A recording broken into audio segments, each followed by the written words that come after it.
It's time for Bourbon with Friends, the bourbon podcast that never takes itself too seriously.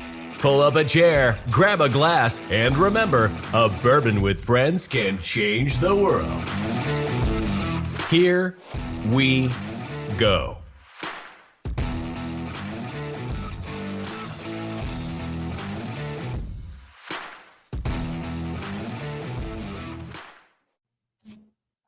Hey, everybody, welcome to Bourbon with Friends. Myself, Adrian, and Martin are here to talk about whiskeys from around the world and how a bourbon with friends can change the world. How are you guys doing today?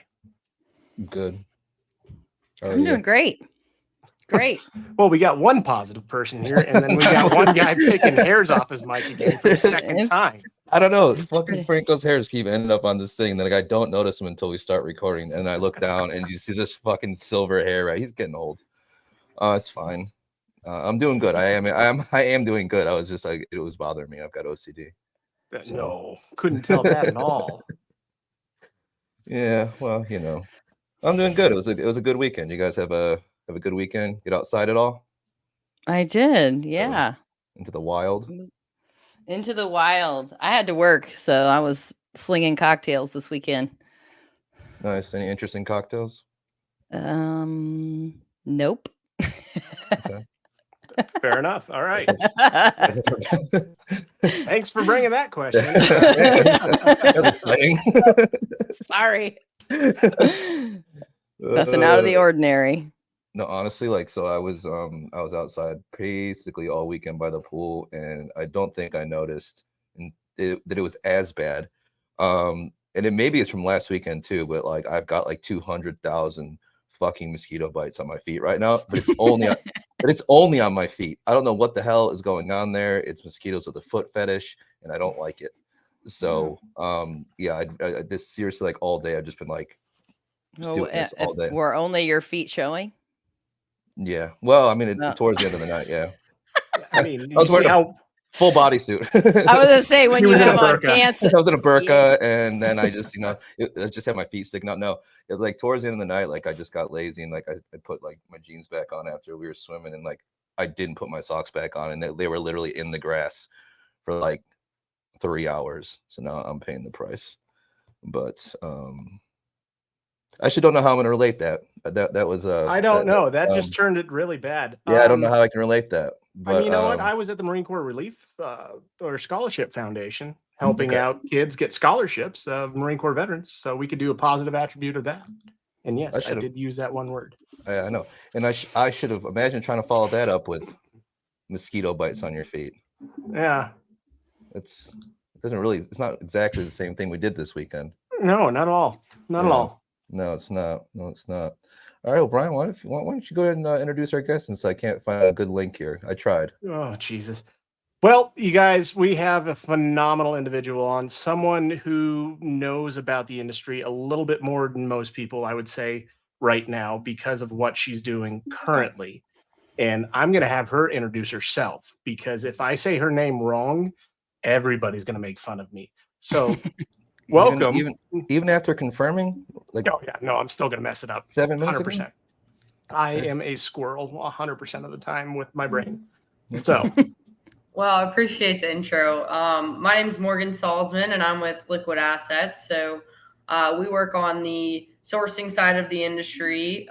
We do barrel storage. We buy and age barrels ourselves. We've got access to bottling facilities. We help basically get you from picking out your product, what you want to put in the bottle, all the way to a finished product. And then we'll connect you with distributors if you need them to kind of push out your product. So everything from distillery after they make the product, from there all the way to a finished product, we can help with that.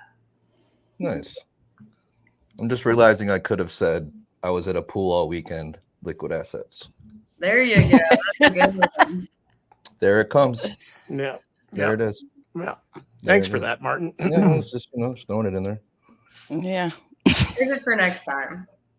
We'll see. No, Jesus. So Morgan, it's nice to meet you. I'm glad you could join us today. So I read a little bit about you, and it says you have a degree in civil engineering. So can you give us a little background on that and how you transitioned from that to what you're doing now? Yeah, absolutely. So, I was always a tinkerer growing up. I kind of went into the engineering space. My dad was an engineer, and so always been a tinkerer. So throughout college, I really wasn't sure what I wanted to do, but, I was like, engineering might be a good path. So did that, got out of school, got my engineering degree, and worked as an engineer for about 3 years. But when I was in college, I got the opportunity to start investing in bourbon barrels.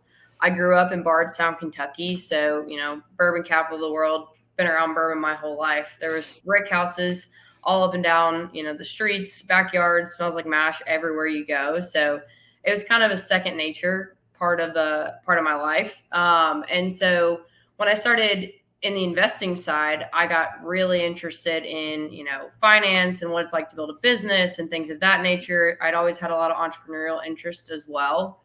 And so, we started that program. I invested with them for several years. It started to grow. The gentleman who had started it had said, hey, this isn't just friends hanging out anymore. It's like a business, and we don't really have the time to run it. So I raised my hand and I said, I'd really love to continue to do this. What if I build a program and you guys can be the passive investors? And they were like, we like that idea. So while I was at my engineering job, started building the same kind of program. And it started to grow and grow to where I had to pick between the two. And on my way out, the last project I got to design, engineering project, was our warehouses. So we built some facilities. When they're completed, it'll be 160,000 barrels, all palletized storage.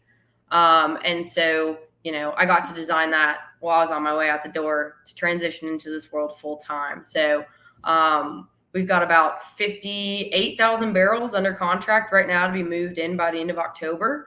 And then we're doing kind of on a case-by-case basis, deciding which or when we're going to pull the trigger on the next building. So we just started on the third warehouse building, and there will be 5 on site when we're finished. That's incredible.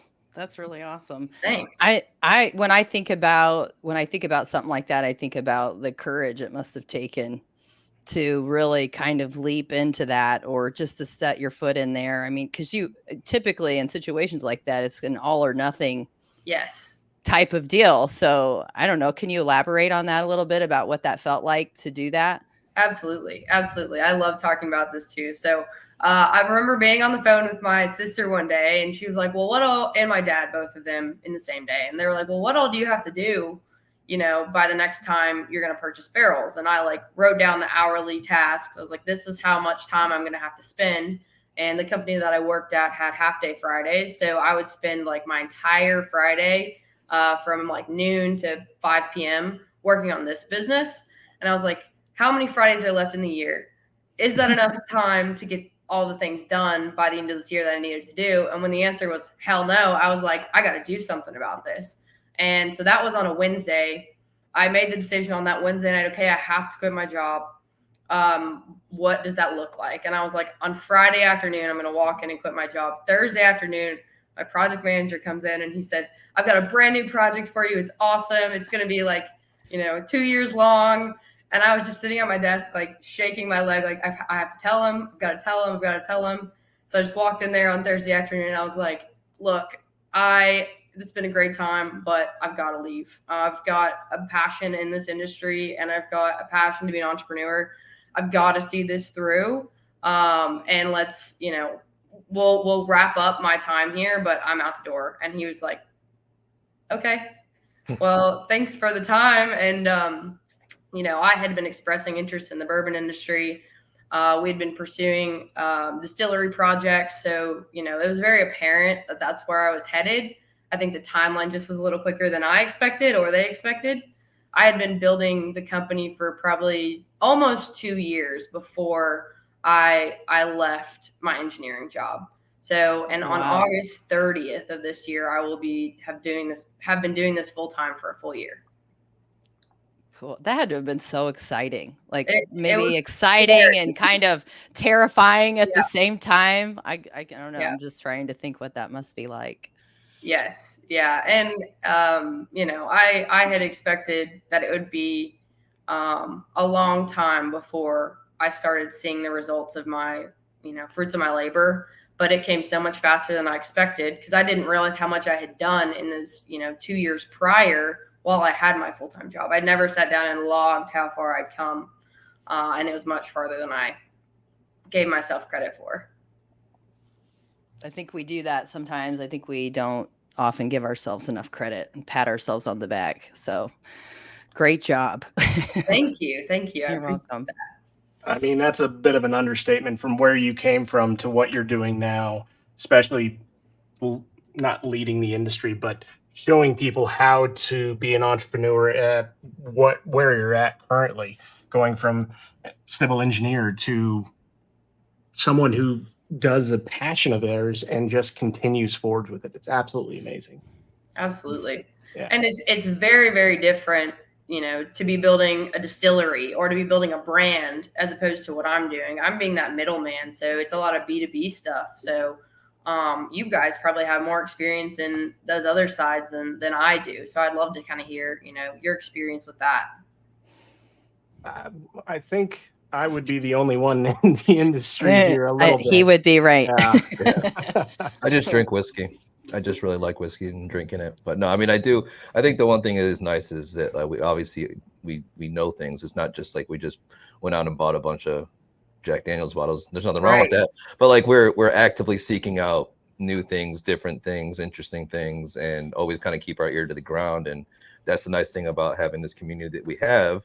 That obviously started, well, at least for these other individuals that I'm friends with here, is on Instagram, and to build out a kind of a big community of people who can share knowledge like that, it's pretty awesome.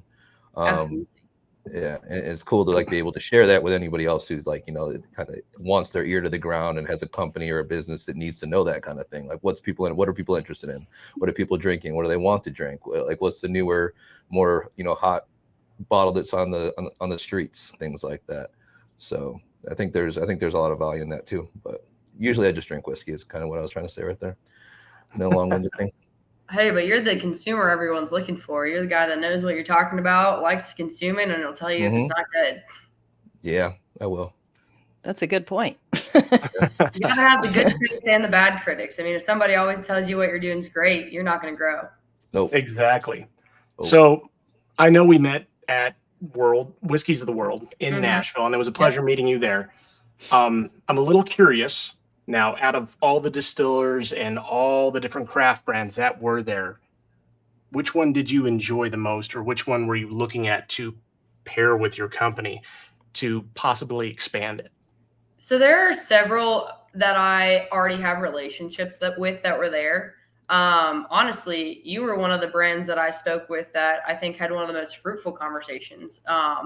Just connecting with my, time that I spend in Colorado and things of that nature, as well as being in the whiskey industry. And my partner DeMarco and I, that was there with me, we really, really enjoyed your table, and we were like, we need to go back.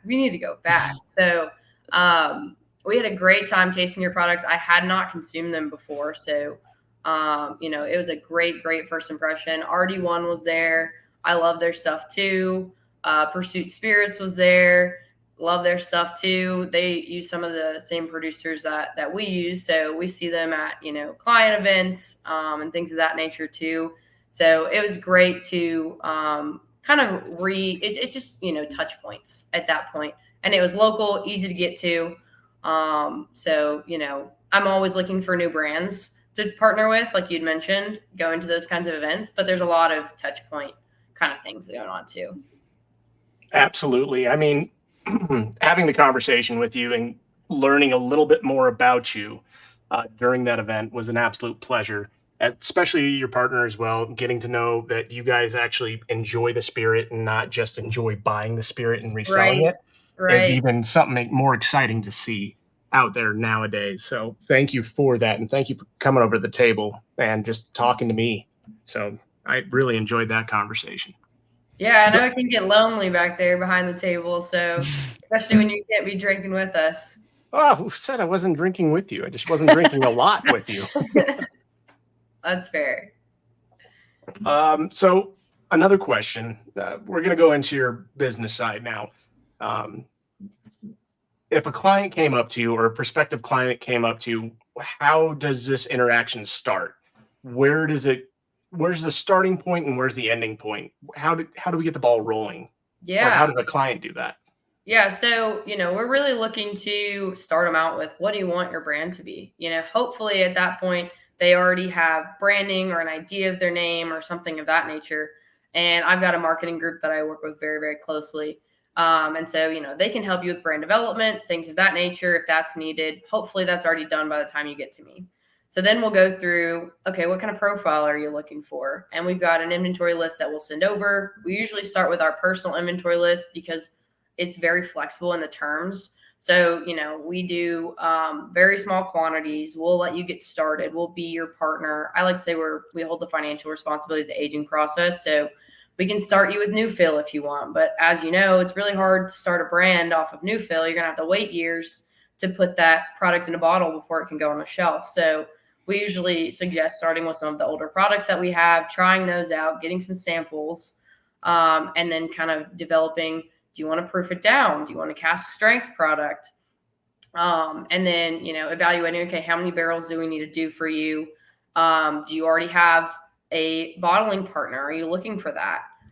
Because we have bottling partners that we work with in multiple states, some in Tennessee, Kentucky, New York, some out west as well. So, we kind of see what you're looking for and where you're located, what your audience is going to be, and connect you with a lot of people to help you handle that. We'll do tours to come check out our facility, try the products, and then, take you to some of our bottling facilities and see what fits for you. Then we'll get you a bottling quote together, pick out your glass, things of that nature, and see what that package is going to do, give you an all-in cost. This is what we're estimating it's going to be for the liquid, for bottling, things of that nature. Here's where you're going to store it. Just kind of get you a plan together to get you a finished product. And then, obviously we pull the trigger on that. Takes several months to get that going, depending on where you're starting. And then hopefully we're doing that once a year, having that same conversation once a year. Do you have enough product? What's your depletion rates like? And then, the ball gets rolling from there. You get to grow. We get to grow with you. We can customize your whiskey as you are able to tier down to that new fill, because we have, large contracts with our distilling partners. So that really allows you to come in under us as an umbrella, because a lot of times those smaller brands can't buy the 500,000 barrel quantities that distilleries require you to take down in order to get a direct contract with them. So we kind of act as that umbrella for them. So we'll have 5 or 6 brands going in on one mash bill to take down from a distillery. And then, you have the option of a futures contract where you say, hey, I want to, buy this product in 4 years, but we want to be this specific mash bill. We want to customize it. But you're not necessarily financially responsible to purchase them. You're just under contract to purchase it as it ages. So a lot of flexibility on that side. Yeah, I mean, you're giving an avenue to someone that wants to start a brand to possibly give them a kind of financial backing that they wouldn't normally have. So that's Without an exciting to equity see. stake. Yeah. Yes. And that's what no one wants to give up equity in their business, particularly at the beginning, if you don't have to. So we want to be able to give you that financial ability to grow and get yourself started. And a lot of brands are really not looking for profit margins as much as they are scaling their case sales. So, because, at the end of the day, ideally you get acquired by a conglomerate like Sazerac or something of that nature. Traditionally, that's what you're looking for. And so you don't have a lot of that cash flow coming in. Right, absolutely. And speaking of cash flow, this leads on to the next question pretty well. You say on your website you offer investments. So for people who invest into barrels, Yes. can you explain that? What's the level of commitment that someone has to do? Is there a tier system with that as well, like your other system, getting a brand started? Yeah. So we offer an investment program for accredited investors to participate in barrel purchases. We do have a minimum investment. You purchase about 15 to 20 barrels, depending on where you're working with and what the prices are at that time, because, prices change almost like a commodity. on, those contracts that you're working with. Larger quantities, cheaper, vice versa. Right. So we buy them as new fill, age them for 3 to 5 years traditionally, and then sell them to brands. And so you get to participate in that capital growth over time. So you're buying at a new fill, cheapest it's ever going to be. They're going to be moved to our warehouses where they'll be stored and then aged. And then they're constantly being sold on the market. Small quantities, large quantities, trying to get those brands involved to make sure that, the investors are seeing payouts. But you don't get paid out until those barrels are sold. So that's why I consider it a lumpy investment. So you're not getting a dividend every quarter or every year necessarily. You're getting that full payout when the barrels are sold. Okay. So whatever that investment is, you could say 6% or 7% interest, whatever realm that they fall into with their investment capital that they're pushing. So that's kind of exciting to see as well. I've known a few other companies that have done that in the past. 10th Mountain Whiskey has done that in the past to get some money in, and then people get that, and we give them an investment at the very end when those barrels are sold as well. So completely understand that and love what you're doing with it, and excited to see you guys grow in that way. So Thank you. It's Yes. awesome. Our returns are quite a bit higher than that because I'm a pretty lean team. So I'm the only full-time employee. We've got several contract employees. I think we've got 5 or 6 contract employees between marketing, accounting, personal, virtual assistant, and then warehouse team. And so, all part-time employees other than me, keeping us a very lean company, which allows us to give a lot more of those returns back to the investor. Yeah. Not a lot of overhead. Exactly. That's exciting to see as well. I feel kind of bad for the warehouse guys though. Hey, we're fortunate to have a group of guys out there who are building the warehouses right now with a construction company that my family used to own. So we kind of double-edged sword it. And while they're out there, they get to kill 2 birds with 1 stone, get the whole thing going at the same time. But we won't be able to do that forever. Once the project is finished, we'll have to pay employees to be out there. We'll have a security team, all that kind of stuff too. Oh, yeah. Yeah, that may be a smart idea. Yeah. Yeah. We've got a little guard tower out at the front of the site. It's fully fenced in. There's security systems on all the buildings. It's very secure. What's the movie? There's a documentary on Netflix. It's like The Heist. And Yes. It's about the Bourbon heist from Buffalo Trace. Yeah, We don't need to do that going on. That's fair. I mean, getting one of those barrels and sneaking out with it may lose some capital, but you may get a big insurance claim at the end if that happens. Very true. If they get away. Very true. So I was actually taking a look just because I'm nerdy like this, and looked at the inventory that you guys have, and obviously I can see that you guys work with companies, MGP, which is within this industry, it's a no-brainer to work with them just because they do supply to so many new up-and-coming brands, and then obviously Bardstown, and then Green River. So obviously you're starting Bourbon. Is there ever with kind of like that emerging American single malt scene, even things like rum and mezcal and tequila, which are becoming maybe not quite as popular as something like Bourbon, but they're certainly coming up as more craft brands that are starting all over. Is there any thoughts of ever working with like a different kind of spirit, or even something from like people from overseas, like different companies from overseas? Yeah, so we've got access to everything. So, that's the inventory list that I send out because we have all those barrels in our inventory right now, and we're very flexible with the terms. But, I have inventory from all over the world that comes into my inbox, just being in the spirit space, particularly in the bulk spirit side of things.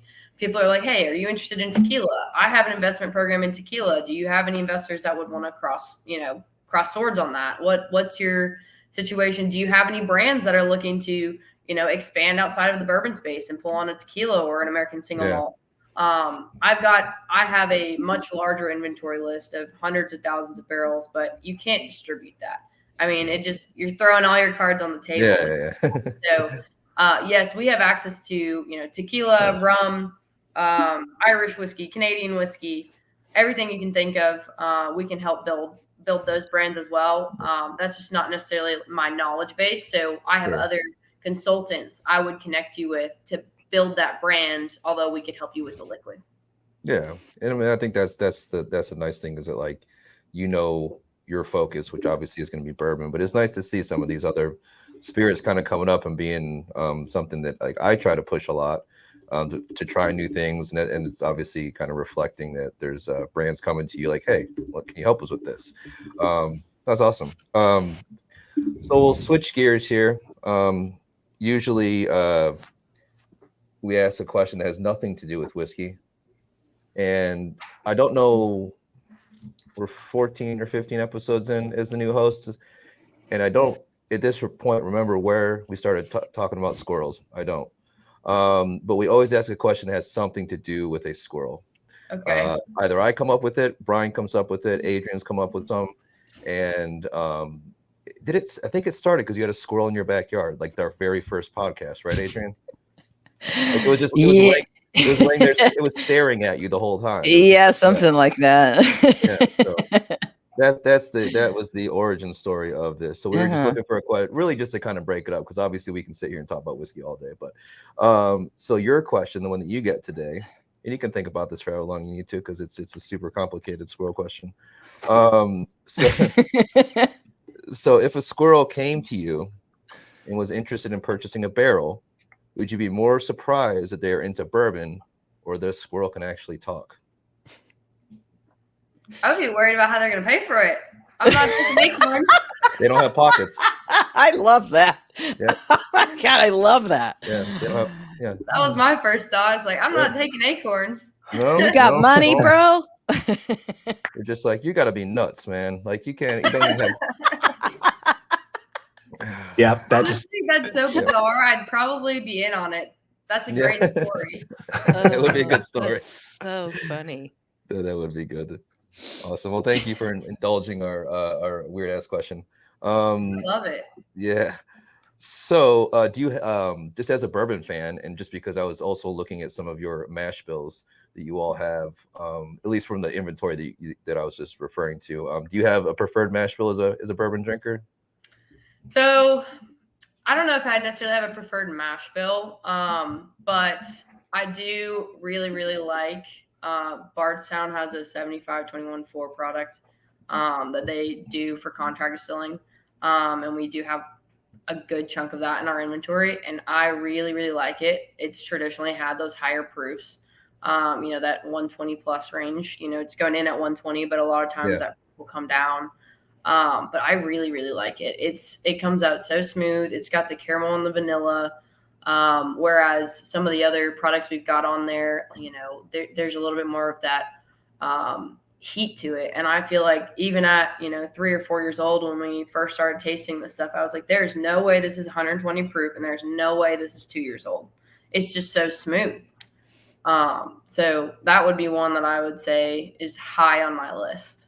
Yeah, they do. They have a really good mash bill on most things they do, but that's probably mine. I really like high wheat and then high malted barley content, just because it really, it's, to me, if you up that malted barley content, it turns a bourbon into a Scotch drinker's bourbon, and vice versa too, because you're kind of getting the best of both worlds, and you kind of can ease people into maybe learning a little bit more about malted barley and what it can do for a spirit like that. So I was just curious, with you working with so many different ones, and I was curious. I'm always curious what people prefer when it comes to their whiskey. So yeah, I do really like those vanilla and caramelly notes. The peppery throws me for a loop sometimes. So of course there's some that you're expecting it, it's a traditional product, but I do really like that smooth vanilla caramel note. Like Woodford was what I kind of grew up drinking. That's what my parents always had around the house. So that's probably where that preference comes from. Yeah, it definitely is. I feel like I always ask people, even if I find out they're like, oh, I like whiskey, I'm like, oh, what's your go-to? And it's almost always Woodford. Double Oak. It's the one that it seems to be the one to start people off on that kind of journey, and then they learn about other things, but they always come back to it. Not Brian, apparently. Yeah, it was for me, not for Brian. Not for Brian. I know some people who look at that profile and it's like it's really sweet. It's like breakfast, it's like pancakes and syrup, and it's it's too much for some people, but other people, that's like the exact profile they're looking Yep. for in a bourbon. So I get it. I get it why it's a little much sometimes. I couldn't do it all the time, but it is very good. And that's the good thing about it. Everyone has their own sensory memories and their own preferences, and there's something out there for everyone. Yeah. Well, speaking of memory, this is another question that does have something to do with whiskey. There's nothing to do with the squirrel unless your answer has something to do with the squirrel. But so one thing we always really love to do is to find out how we're all different backgrounds. We grew up different places. We have different stories, but we all ended up here on a bourbon podcast. So what is like your favorite whiskey memory? I mean, it might have to do with you starting your company. It might have something to do with something you did when you were a kid that you were, shared a drink with somebody. So it's like, what's your favorite whiskey memory?